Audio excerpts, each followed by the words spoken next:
ကျွန်တော်အခုဒီဗီဒီယိုမှာတော့ဒီလိုမျိုး light effect လေးတစ်ခုကိုလုပ်ကြည့်မယ်ပေါ့နော်လုပ်ပြပေးမယ်ဆိုတော့ဒါကလက်တွေ့ပွားမှာတော့အသုံးတည့်ခြင်းမှာတည့်လိမ့်မယ်ဒါမဲ့ဒီလိုမျိုး effect လေးတွေလုပ်ခြင်းအပြင် Photoshop ကိုစပြီးအခုမှသုံးနေသူတွေကြတော့ layer arrange လုပ်တဲ့ဟာလေးတွေနောက်ပြီးတော့လို့ရှိရင် clipping mask တက်တာလေးတွေပါလေးတွေပေါ့နော်အဲ့ဒါလေးသူကနားလည်သွားလိမ့်မယ်ဆိုတော့Photoshop tutorial တွေကအများကြီးပဲရှိတယ်အကုန်လုံးကိုကျွန်တော်တို့လေ့ကျင့်နိုင်တော့ပိုကောင်းတယ်ဒါပေမဲ့တချို့ကတော့တချို့ video ဒီဟာကြီးတော့သုံးလို့မရတော့ပါဘူးဆိုပြီးတော့ဒီတိုင်းပြစ်ထားတာရှိတယ်မဟုတ်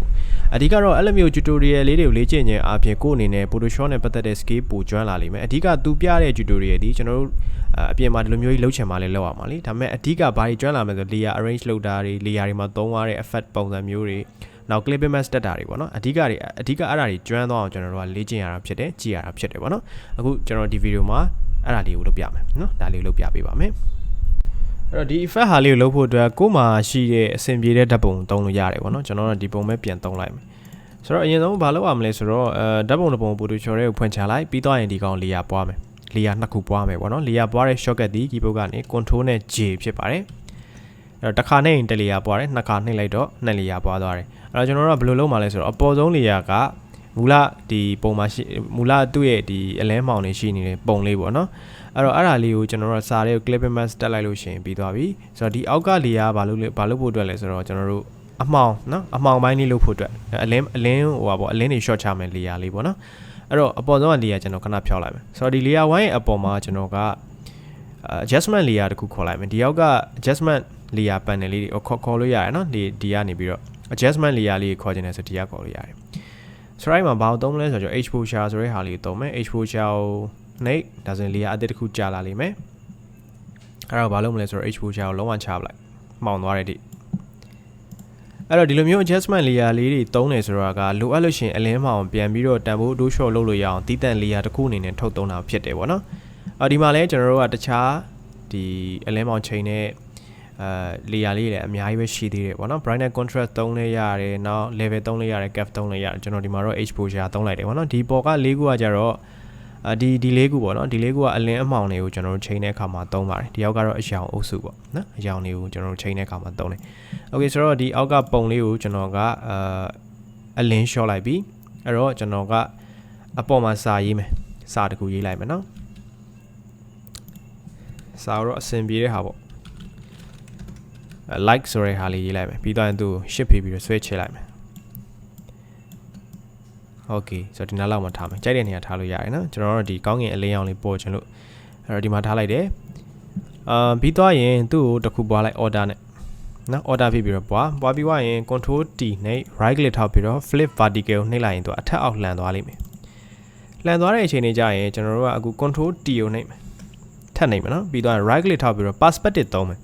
perspective သုံးဖို့တော့ကဒီမှာနှိပ်လို့ရလားဆိုတော့မရဘူး။ဘာကြောင့်လဲဆိုတော့ဒီလိုမျိုး text layer ပေါ့နော်စာသား layer တွေဆိုလို့ရှိရင်သူက distort နဲ့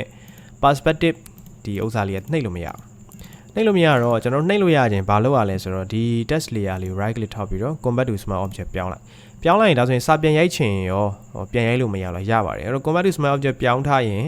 ်ဒီနေရာလေးကို double click နှိပ်လိုက်အဲ့ဒါဆိုရင်ဟိုဘက်တစ်ချမ်းမှာဒီစာသားလေးကိုဖွင့်ပေးသွားလိမ့်မယ် file တစ်ခုအနေနဲ့အဲ့ဒီမှာစာသားပြောင်းလို့ရတယ်ပြောင်းပြီးတော့ရင် control S နှိပ်ပြီးတော့ဒီကောင်ပိတ်လိုက်ဒါဆိုရင်ဒီဘက်မှာပြန်ပြီးတော့စာသားပြောင်းသွားလိမ့်မယ် convert to smart object ပြောင်းထားရဲဆိုတာက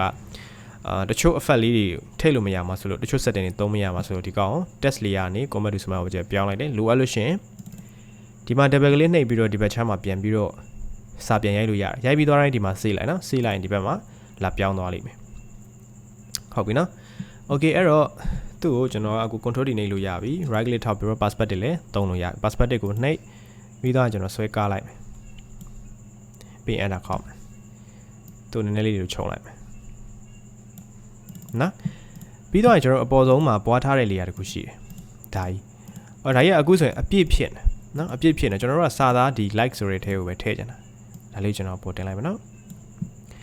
အဲ့ဒီစာသားတွေထည့်ဖို့အတွက်ကဒီပုံကြီးကကြတော့အခုဆိုရင်ဘီနာတွေပါရှန်ထွက်နေတယ်အဲ့စာသားတွေကိုထည့်မယ်ဆိုလို့ရှိရင်ကျွန်တော်တို့က clipping mask တက်ပေးရတယ် clipping mask တက်မယ်ဆိုရင်ပုံကအပေါ်မှာရှိရမယ် clipping mask ထည့်ခြင်းနဲ့စာဒီအောက်မှာရှိရမယ်အထက်အောက်ဖြစ်နေရမယ်ပေါ့နော်ဒီလိုမျိုးတလေယာကြော်နေတာပါညာဆိုမရဘူးသူအထက်အောက်ပဲဖြစ်ရမယ်နော်ဒါဆိုအပေါ် layer ကအောက် layer တွေကို clipping mask တက်လိုက်ရင်ဒီအောက်ကစာသားဘာပဲဖြစ်နေမစီအဲ့စာထဲမှာပဲဒီပုံကဝင်သွားလိမ့်မယ်အပြင်ကိုရှန်ထွက်နေတာပါညာမျိုးမရှိတော့ဘူးနော်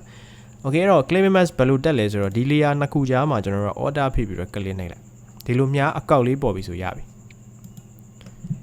ဒါဆိုရင်ပုံဒီစာသားတွေကိုဝင်သွားတယ်ဘေးမှာရှိတဲ့ဟာတွေအကုန်လုံးပျောက်သွားတယ်ဟုတ်ပြီနော်အဲ့တော့ clipping mask ပြန်ဖြုတ်ချင် order ဖြစ်ပြီးတော့ဒီကြားတွေကိုပြန်နှိပ်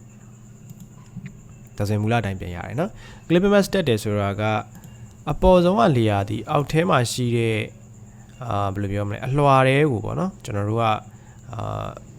ပြစ်ထည့်လိုက်တဲ့ပုံစံမျိုးအောက်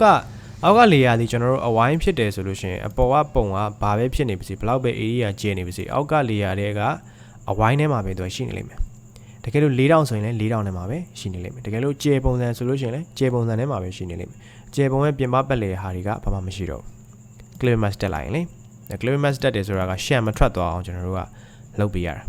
နော်ဒါဆိုဒီပုံကအပြည့်ရှိတယ်ဒါပေမဲ့အောက်က like ဆိုတဲ့စာသားတွေကို clipping mask တက်လိုက်တဲ့ခါကျတော့ဘာဖြစ်သွားလဲဘေးမှာရှိတာတွေဘာမှမရှိတော့ဒီ like ဆိုတဲ့စာသားလေးတွေပဲဝင်သွားတယ်အဲ့လိုမျိုးပေါ့နော် okay ဒါဆိုရင်ရလောက်မယ်ထင်တယ်နော်ဒါလေးတွေကိုစမ်းကြည့်နော်စမ်းကြည့်တဲ့အခါမှာကျွန်တော်ပြသွားတဲ့ဟာလေးတွေကိုတစ်ချက်မှတ်ထားလီယာပွားသွားတဲ့ shortcut တွေနောက်ပြီးရင်အခု clipping mask ဘာလို့တက်လဲဆိုတဲ့ဟာကျွန်တော်ပြောခဲ့ရနော်ဆိုတော့ထပ်ပြီးတော့ clipping mask တက်တဲ့ video လည်းကျွန်တော်သက်လုပ်ပေးဦးမယ် convert to smart object နဲ့ပတ်သက်တာလည်းကျွန်တော်လုပ်ပေးသွားအောင်မယ်နော်အခုလောလောဆယ်တော့ဒီဟာလေးကိုကိုယ်တိုင် try ကြည့်တခြားပုံတွေတခြားစာတွေရေးကြည့်နော်အဆင်ပြေလောက်မယ်လို့ထင်ပါတယ်ဒါဆိုရင်နောက်ရက်ဒီမှာနောက် video နဲ့ပြန်တွေ့ကြမှာနော်